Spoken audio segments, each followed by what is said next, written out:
جی السلام علیکم ورحمۃ اللہ وبرکاتہ۔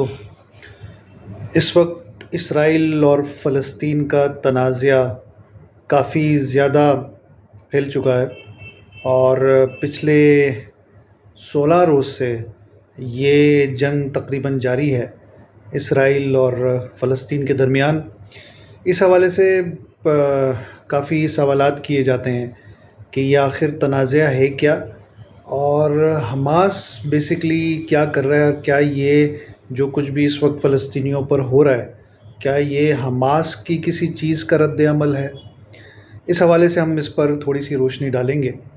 یہ تنازع کافی پرانا ہے، اس کو سمجھنے کے لیے آپ کو تھوڑا سا تاریخ میں جانا پڑے گا، ہسٹری کو تھوڑا سا دیکھنا پڑے گا۔ یہ جو یہودیوں میں ایک تصور ہے جس کو آپ زائنزم کہتے ہیں، یہ زائنزم بیسیکلی یہ تصور یہ ہے کہ یہودیوں کا ایک سیپریٹ وطن ہونا چاہیے فلسطین میں، یروشلم اور اس کے اطراف میں۔ لفظ زائن بیسیکلی یروشلم کو کہتے ہیں، اور یروشلم کے اطراف کے ایریا پر یہودی حکومت کو زائنزم کہا جاتا ہے۔ یہ تصور 19 سینچری میں سٹارٹ ہوا، اور یورپ کے کچھ یہودی مفکرین نے یہ تصور دیا اور یہ کہا کہ ہم یہودیوں کا ایک سیپریٹ وطن فلسطین میں ہونا چاہیے۔ یہ 19 سینچری کے اواخر میں یہ بات سٹارٹ ہوئی۔ انہوں نے اپنے اثر و رسوخ کا استعمال شروع کیا، چونکہ یہ کافی زیادہ مالدار قسم کے لوگ ہوتے تھے، تو ان کی مختلف حکومتوں کے ساتھ بڑے اچھے روابط تھے، خاص طور پر تاج برطانیہ کے ساتھ روابط تھے، جس کے نتیجے میں 1917 میں بالفور ڈکلیریشن کے نام سے اس زمانے میں تاج برطانیہ نے یہودیوں کو اشور کرایا کہ ان کا ایک الگ سے وطن فلسطین میں کھڑا کیا جانے والا ہے، یعنی کہ اس بات کی شیورٹی دی کہ جب بھی موقع ملا فلسطین میں یہودیوں کا ایک سیپریٹ ان کا وطن تشکیل دیا جائے گا۔ تو یہ بالفور ڈکلیریشن بہت اہم ہے، کیونکہ کافی لوگ یہاں پر یہ کہتے ہیں کہ چونکہ بعد میں ہٹلر کے زمانے میں جب یہودیوں پر ظلم و ستم ہوا تو اس کے نتیجے میں فلسطین میں یہودی آباد کاری ہوئی، حالانکہ یہ بات درست نہیں ہے۔ بالفور ڈکلیریشن کو آپ دیکھیں تو اس کے فوراً بعد پھر فلسطین میں اسرائیلی یا یہودی سیٹلمنٹس کا آغاز ہو جاتا ہے، اور تاج برطانیہ خود یہ چاہتا ہے کہ اسرائیل کا یہودیوں کا ایک الگ سے وطن فلسطین میں تشکیل دیا جائے۔ 1947 میں پاکستان آزاد ہوتا ہے، انڈیا کا پارٹیشن ہوتا ہے، مذہب کی بنیاد پر پاکستان معرض وجود میں آتا ہے، تو انہی دنوں تاج برطانیہ کے ذہن میں یہ بات پختہ ہو جاتی ہے کہ فلسطین کو بھی اسی طرح سے ہم ڈیوائیڈ کریں، یعنی اس سے انسپریشن لیتے ہوئے وہ فلسطین کی بھی تقسیم کا منصوبہ بناتے ہیں۔ البتہ وہ خود تقسیم کرنے کے بجائے یہاں پر یہ جو معاملہ ہے یہ ہینڈ اوور کر دیتے ہیں اقوام متحدہ کے۔ تو اقوام متحدہ 1948 میں تقسیم کا باقاعدہ فارمولہ طے کرتا ہے، جس کے تحت موجودہ فلسطین، جب میں فلسطین کہہ رہا ہوں تو اس سے میری مراد موجودہ اسرائیل اور یہ جو مقبوضہ فلسطین کے علاقے ہیں تمام کا تمام اس میں شامل ہے۔ تو اس فارمولے کے تحت 55% ایریا اسرائیل کے پاس آ رہا تھا، اور 45% ایریا عربوں کے پاس آ رہا تھا، یعنی جو ریمیننگ فلسطین تھا وہ باقی ماندہ فلسطین عربوں کے پاس آتا تھا۔ تقریباً 55% یہودیوں کے پاس جا رہا تھا۔ اگر میں آج کے نقشے کی بات کروں تو اس حساب سے فلسطین کا جو رقبہ تھا وہ کافی بڑا تھا، لیکن اس منصوبے کو یہودی تو قبول کر لیتے ہیں، کیونکہ ان کو بہرحال ایک الگ وطن کی ضرورت تھی، اور وہ جس کو کہتے ہیں نا کہ ہاتھ موقع آیا ہے تو کیوں نہ اس کو لے لیا جائے، فوراً انہوں نے لپک کر اس کو قبول کر لیا، لیکن عربوں نے اس کو قبول نہیں کیا۔ عرب نے اس تقسیم کو ماننے سے انکار کر دیا، لیکن بہرحال اسرائیل نے 1948 میں آزادی کا اعلان کیا، اور اس اعلان کے فوراً بعد جو نیبرنگ مسلم کنٹریز تھیں انہوں نے اسرائیل پر حملہ کیا، اور یہ جنگ جاری رہی۔ اس کے بعد پھر اسرائیل ایک سمجھ لیں کہ جیت گیا اس جنگ میں، اور اس کے نتیجے میں تقریباً یوں سمجھ لیں کہ جو کافی ایریا جو فلسطین کا تھا جو عربوں کے پاس جانا تھا اس پر اسرائیل نے قبضہ کر لیا، سوائے غزہ کی پٹی جو کہ مصر کے کنٹرول میں رہا، اور مغربی کنارہ جس کو ویسٹ بینک کہتے ہیں انگریزی میں، غرب اردن بھی کہتے ہیں، یہ جو ایریا تھا یہ اردن کے حصے میں آیا، یعنی اردن نے اس کا کنٹرول سنبھال لیا۔ تو یہ سچویشن چلتی رہی۔ 1967 میں عربوں نے دوبارہ سے اسرائیل پر حملہ کیا، لیکن اگین عربوں کو اس میں شکست ہو جاتی ہے، اور یہ جو ایریاز ہیں غزہ کا ایریا جو کہ مصر کے پاس تھا، کنٹرول میں تھا، اس پر اسرائیل قبضہ کر لیتا، اور مغربی کنارہ جو کہ اردن کے پاس تھا اس پر بھی اسرائیل قبضہ کر لیتا ہے۔ تو اس طرح سے جو موجودہ مقبوضہ فلسطین ہے اسرائیل کے قبضے میں آ جاتا ہے۔ انہی دنوں یعنی اس سے کم و بیش 3 سال پہلے PLO پیلسٹینین لبریشن آرگنائزیشن بنتی ہے۔ اس کی بھی مختلف سمجھ لیں کہ سیکشنز ہوتے ہیں۔ بہرحال یہ ایک سمجھ لیں کہ فلسطین کی آزادی کے لیے ایک تنظیم بنتی ہے اور وہ اپنی جد و جہد کا آغاز کرتی ہے۔ اچھا، اسرائیل نے 1967 میں نہ صرف یہ کہ غزہ اور مغربی کنارے پہ قبضہ کیا، بلکہ سینائی کیا کہتے ہیں سینائی پیننسولا، جس کو آپ اردو میں سینا بھی کہتے ہیں، صحرائے سینا، جہاں پر کوہ طور واقع ہے، جہاں پر حضرت موسیٰ علیہ السلام نے اللہ تعالیٰ سے کلام کیا تھا، تو وہ ایریا مصر کے قبضے میں تھا، مصر کے پاس تھا۔ تو اس ایریا پر اسرائیل 1967 کی جنگ میں قبضہ کر لیتا ہے، یعنی کہ اسرائیل نے ایک بہت بڑی زمین پر قبضہ کیا۔ نہ صرف یہ کہ غرب اردن پہ قبضہ کیا، بلکہ غزہ کے ساتھ ساتھ سینائی پیننسولا پر بھی انہوں نے قبضہ کیا۔ لیکن مصر اور اسرائیل کے درمیان امن مذاکرات ہوتے ہیں۔ اس کے کیا کہتے ہیں امریکہ کی ثالثی میں امریکہ اس کے لیے کوششیں کرتا ہے۔ 1978 میں ایک معاہدہ ہوتا ہے مصر اور اسرائیل کے درمیان، جس کے تحت اسرائیل مصر کا وہ ایریا جو سینائی پیننسولا کا ہے اس کو چھوڑنے پر راضی ہو جاتا ہے، اور اس کے جواب میں مصر اسرائیل کو قبول کر لیتا ہے۔ یعنی ایک ڈیل ہوتی ہے جس کے تحت اسرائیل اپنی جو کیا کہتے ہیں جو ایک مصر پر قبضہ شدہ زمین ہے اس کو چھوڑنے پر آمادہ ہو جاتا ہے، اور مصر اسرائیل کو قبول کر لیتا ہے۔ تو یہ ڈیل ہو جاتی ہے۔ لیکن یہ جو ڈیل کرنے والا جو مصری صدر تھا انور سادات، اس کو انہی کی ملٹری میں سے ایک فیکٹر ایسا تھا، بہرحال مسلمانوں میں ایک تعداد تھی جس نے انور سادات کے اس پیس پروسیس کو مثبت انداز سے نہیں دیکھا، اور انہوں نے اسی میں سے کسی ایک شخص نے جو کہ خود مصری فوج میں وہ ملازم تھا، اس نے انور سادات کو قتل کر دیا۔ تو یہ تاریخ کافی آگے بھی دہرائی جائے گی کہ جس کے تحت ہمارے جو ایکسٹریم عناصر ہیں وہ اس طرح کے پیس پروسیسز کے خلاف پھر ابھر آتے ہیں۔ اس کے بعد یوں سمجھ لیں کہ تقریباً ایک طرح سے یاسر عرفات کو ایک پاپولیرٹی مل جاتی ہے، اور وہ فلسطین کے ایک نمائندے کے طور پہ ابھرتے ہیں، اور امن مذاکرات فلسطین اور اسرائیل کے درمیان شروع ہو جاتے ہیں۔ اب وہ 1990 اور اس کے کچھ ابتدائی سالوں میں، 90 کی دہائی کے ابتدائی سالوں میں اسرائیل اور فلسطین کے درمیان ایک سیریز آف ایگریمنٹس طے پاتے ہیں، جس کو اوسلو کے نام سے، اوسلو ایکارڈ کے نام سے جانا جاتا ہے۔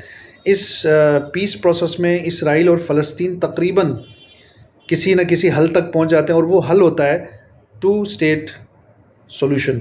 2 اسٹیٹ سولوشن کا یہ مطلب یہ ہے کہ اسرائیل بھی اپنے طور پر قائم رہے اور فلسطینیوں کا ایک الگ سے وطن، آزاد وطن تشکیل پا جائے۔ تو اس پر تقریباً یاسر عرفات اور اس زمانے میں اسرائیل کا جو وزیر اعظم تھا یtzhak رابن، ان کے درمیان یہ معاہدہ طے پاتا ہے۔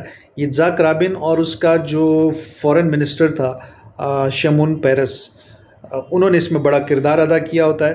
لیکن اس پیس پروسیس کے فوراً بعد 1995 میں یtzhak رابن کو اسرائیل میں انتہا پسند یہودی قتل کر دیتے ہیں۔ وہ یہودی جو کہ فلسطین کا الگ سے وطن نہیں چاہتے، وہ سمجھتے ہیں کہ یہ جو پورا ریجن ہے یہ یہودیوں کے پاس ہونا چاہیے۔ وہ جو رائٹ ونگ ایکسٹریم پاورز ہیں وہ ہرگز نہیں چاہتے تھے کہ اس فلسطین کے ساتھ پیس پروسیس ہو، اور ان ایلیمنٹس نے پھر ان کے وزیر اعظم کو باقاعدہ طور پر قتل کیا، اسیسینیٹ ہوئے وہ وزیر اعظم۔ یہ تاریخ میں یہ بات موجود ہے۔ تو یہ جو پیس پروسیس ہے، دونوں طرف کے جو ایکسٹریم طبقہ ہے، جو اسرائیل کی طرف ایکسٹریم طبقہ ہے، وہ ہرگز نہیں چاہتا کہ ایک ریاست ابھرے فلسطین کے نام سے، اور جو دوسری طرف فلسطین کے اندر جو ایکسٹریم طبقہ ہے وہ بھی یہ الگ سے ریاست نہیں چاہتا. وہ سمجھتا ہے کہ پورے کا پورا اسرائیل ہی فلسطین کا حصہ ہے اور بیسکلی یہودیوں کے یہاں سے نکل جانا چاہیے، اور یہ جو 2 اسٹیٹ سولوشن ہے اس پر وہ بالکل بھی بلیو نہیں کرتے. اچھا، اب ایسا بھی نہیں ہے کہ سارے کے سارے یہودی یہ کہتے ہیں کہ پیس پروسیس نہیں ہونا چاہیے. جیسے کہ میں نے عرض کیا کہ یtzhak رابن جو وزیر اعظم تھا، ان کے یہاں اسرائیل کی سیاست اس طرح سے ہے کہ ان کے یہاں 2 میجر پارٹیز ہیں، ایک لیکود کے نام سے ہے اور دوسرا لیبر پارٹی کے نام سے ہے. تو لیبر پارٹی ہمیشہ سے اس 2 اسٹیٹ سولوشن پر ہمیشہ سے بات کرتی رہی ہے. مطلب ان کی خواہش یہ کہ پیس پروسیس ہو اور فلسطینیوں کے ساتھ ہم لڑنا، ان کا موقف یہ کہ ہم لڑنا نہیں چاہتے، ہم نہیں چاہتے کہ معصوم لوگوں کی جانیں اس طرح سے ضائع ہو جائیں. تو وہ یہ جو فلسطینی ریاست ہے اس کے حق میں ہے. لیکن جو لیکود پارٹی ہے وہ فلسطین کو بطور الگ مملکت یہ تسلیم نہیں کرتے. یہ لوگ کہتے ہیں کہ فلسطینیوں کو رائٹ نہیں ہے، یا اگر کسی بھی طرح کی ریاست بن جائے تو وہ اس طرح کی ہو کہ پورا کنٹرول اسرائیل کے پاس رہے. تو یہ ان کی سیاست میں یہ اہم اصول ہے. اور اس کے بعد پھر یہ جو ابھی اس وقت جو وزیر اعظم ہے بنیامین نیتن یاہو، ان کا تعلق بیسیکلی لیکود پارٹی سے ہے. تو یہ جو لیکود پارٹی ہے یہ فلسطین ریاست کے خلاف ہے، اور جب بھی لیکود پارٹی برسر اقتدار آتی ہے تو پیس پروسیس پر ایک دھچکا سا لگ جاتا ہے. خیر، جو وزیر اعظم اسیسینیٹ ہوئے اس کے بعد بھی کچھ پیس پروسیسز جاری رہے. اس کے بعد جو لیبر پارٹی کی طرف سے ایہود باراک ایک دفعہ پھر الیکشن جیت جاتے ہیں. تو 2000 میں کیمپ ڈیوڈ کے مقام پر اسرائیل اور فلسطین کے درمیان پیس پروسیسز چلتے ہیں، جس میں یاسر عرفات اور اس طرف ایہود باراک جو اسرائیل کا وزیر اعظم ہے، ان کے درمیان مذاکرات امریکہ کی ریاست میری لینڈ میں ہوتے ہیں. اور اس کے نتیجے میں قریب ہوتا ہے کہ یہ اگین جو ایگریمنٹ ہو جاتا ہے دونوں کے درمیان، لیکن اس میں کچھ چیزوں میں ڈیڈ لاک باقی رہتا ہے. وہ کچھ چیزیں کیا ہیں جن کی بنیاد پر اسرائیل اور فلسطین کے درمیان ہمیشہ امن مذاکرات ناکام ہو جاتے ہیں. تو ان میں سے چند ایک یہ ہیں کہ فلسطین ہمیشہ ریفیوجیز کا مسئلہ اٹھاتا ہے کہ وہ ریفیوجیز جو کہ 1948 میں اسرائیل کے قبضے کے بعد، فلسطین پر قبضے کے بعد جو لوگ یہاں سے چھوڑ کر پاس کے دیگر مسلمان ممالک میں چلے گئے، تو ان کو واپس بسانے کی بات کرتا ہے، واپس اسرائیل میں بسانے کی بات کرتا ہے. لیکن اسرائیل یہ نہیں چاہتا. وہ یہ نہیں چاہتا کہ اتنی بڑی تعداد میں فلسطینی مہاجرین دوبارہ سے ان کے ایریاز میں آئیں اور اس طرح سے ان کا جو سسٹم ہے وہ خراب ہو جائے. تو یہاں پر ایک ڈیڈ لاک ہو جاتا ہے. اور دوسرا یہ کہ 1967 کے بعد اس قبضہ شدہ ایریا پر اسرائیل مسلسل اپنی کالونیز بنا رہا ہے، مسلسل اپنے سیٹلمنٹس وہاں پہ بنا رہا ہے. یہودیوں کو باقاعدہ طور پر آباد کیا جاتا ہے اور ٹھیک ٹھاک سیٹلمنٹس بن جاتی ہیں. آپ نے دیکھا ہوگا کہ بہت سارے آپ کے غرب اردن میں یعنی ویسٹ بینک میں کافی زیادہ اس طرح سے اسرائیلی فلسطینیوں کو ان کے گھروں سے نکال دیا جاتا ہے، بلڈوز کیا جاتا ہے تاکہ وہاں پر یہودی بستیوں کی آباد کاری کی جا سکے. فلسطینیوں کے باغات تباہ کر دیے جاتے ہیں. آپ نے بہت دفعہ ایسا دیکھا ہوگا کہ ایک گھر پر اگر فلسطینی رہائش پذیر تھا تو اس کو نکال دیا گیا، بعد میں وہ اپنے گھروں میں دوبارہ جاتے ہیں تو اس کو دکھایا جاتا ہے. تو اس طرح سے اسرائیل نے بہت زیادہ سیٹلمنٹس ویسٹ بینک میں بنا لی ہیں. تو یوں سمجھ لیں کہ اس نے وہاں کی جو مغربی کنارہ فلسطین کی جو ڈیموگرافی ہے اس کو بری طرح سے تبدیل کر دیا ہے اور وہاں پر یہودی آباد کاری کی گئی ہے، جس کے نتیجے میں جو فلسطینی ہیں وہ چند چھوٹے چھوٹے ٹکڑوں میں بس وہ رہ گئے. اگر کبھی الگ وطن بن بھی جائے گا تو فقط ان ٹکڑوں پر بنے گا. اسرائیل یہ کہتا ہے کہ ہم اپنی سیٹلمنٹس کو یہاں سے نہیں نکالیں گے، جبکہ فلسطین یہ کہتا ہے کہ یہاں سے نکال دیے جائیں اور ہمیں آزاد فلسطین ہمیں دے دیا جائے. اور تیسرا جو ڈیڈ لاک جو ہمیشہ برقرار رہتا ہے وہ ہے یروشلم.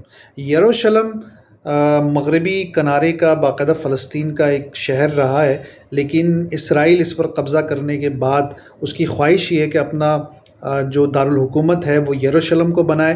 لیکن دیگر ممالک، تمام ممالک اس اقدام کی مخالفت کرتے ہیں اور وہ اسرائیل کو مطلب اس یروشلم کو اسرائیل کا دارالحکومت تسلیم نہیں کرتے. تمام ممالک کے سفارت خانے تل ابیب میں ہیں سوائے امریکہ کے. وہ بھی ابھی ڈونلڈ ٹرمپ نے یروشلم کو باقاعدہ اسرائیل کا دارالحکومت تسلیم کیا اور اپنا سفارت خانہ تل ابیب سے یروشلم لے کے گئے.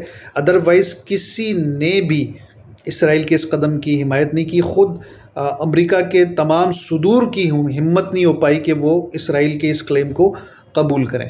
تو یہ کچھ ڈیڈ لاکس تھے جو ہمیشہ سے برقرار رہے ہیں. اب سچویشن اس طرح کی ہے کہ 2014 کے بعد اسرائیل نے اپنے تمام پیس ٹاکس ختم کر دیے ہیں، اور جب سے یہ لیکود پارٹی برسر اقتدار آئی ہے، نیتن یاہو کافی شدید سمجھ لیں کہ وہ اسرائیل فلسطینی ریاست کا مخالف رہا ہے، تو اس نے بالکل پیس مذاکرات، امن مذاکرات بالکل ختم کر دیے ہیں. تو اب سچویشن یہ تھی کہ فلسطین کا جو کاز تھا وہ بالکل ختم ہوتا جا رہا تھا. اسرائیل کے مظالم جاری تھے فلسطین پر.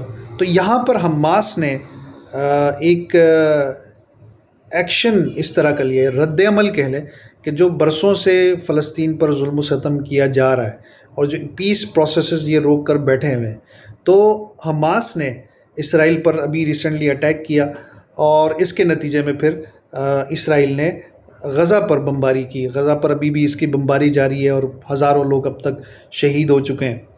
تو اگر آپ یہ کہتے ہیں کہ حماس کی وجہ سے اسرائیل نے رد عمل دیا، تو حماس کا وجود فقط غزہ میں ہے، حماس کا وجود مغربی کنارے میں نہیں ہے. اچھا، یہ میں آپ کو بتاتا چلوں کہ 2006 میں یا 2007 میں غالباً فلسطین میں پہلے الیکشن ہوئے تھے، جس میں سمجھ لیں کہ سلائٹلی 50% سے تھوڑے سے زیادہ، یعنی میجورٹی میں حماس جیتی تھی، باقی جگہوں پر PLO جیتی تھی. تو ان کے آپس میں بھی کلیشز ہوئے، جس کے نتیجے میں غزہ جو ہے وہ محدود ہو گئی، حماس جو ہے وہ محدود ہو گیا غزہ تک، اور یہاں پر ویسٹ بینک میں PLO نے اپنی حکومت بنائی. تو اس طرح سے سیاسی طور پر اس وقت یہ فلسطین تقسیم شدہ ہے، اور اس کا جو شدید نقصان ہے وہ فلسطین کو اٹھانا پڑ رہا ہے. تو اس طرح سے اگر ہم دیکھیں تو جو حماس کا وجود ہے وہ تو غزہ میں ہے، لیکن یہاں ویسٹ بینک میں تو کوئی حماس نہیں ہے.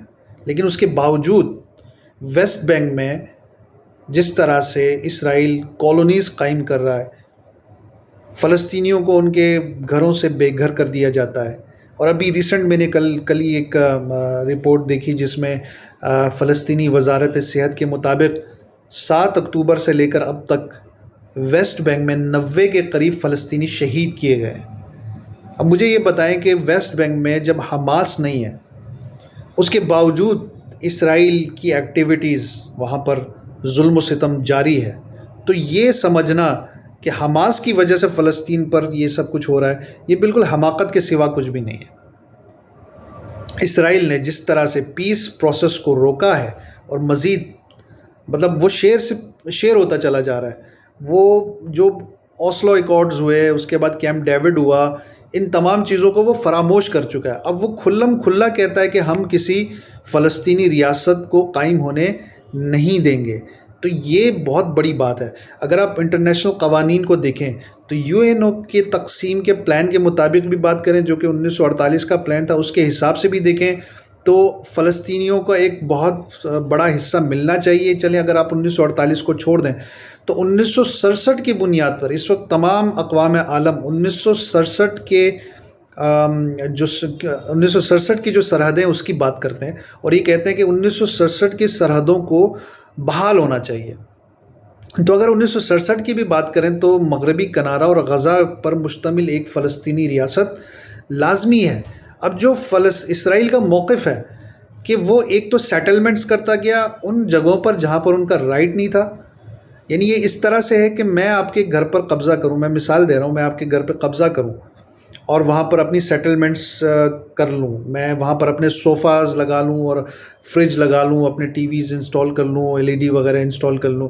پھر جب آپ آئیں کہ بھائی میرے گھر پہ آپ نے قبضہ کیا ہے تو آپ میرا قبضہ مجھے واپس کریں، میرا گھر مجھے واپس کریں، تو میں آپ سے کہوں کہ یار میں اپنی انسٹالیشنز کر چکا ہوں تمہارے گھر پر، تو فلاں جگہوں پر جہاں پر میری انسٹالیشنز ہیں وہ قائم رہیں گی، اس کے علاوہ جو چھوٹے چھوٹے ٹکڑے ہیں گھروں کمروں میں یا ادھر ادھر وہ میں تمہیں دے دوں گا. تو کیا یہ بات معقول ہوگی؟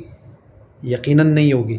تو 1967 میں اسرائیل نے جن علاقوں پر قبضہ کیا ہے وہاں پر سیٹلمنٹس بنانا اللیگل تھا.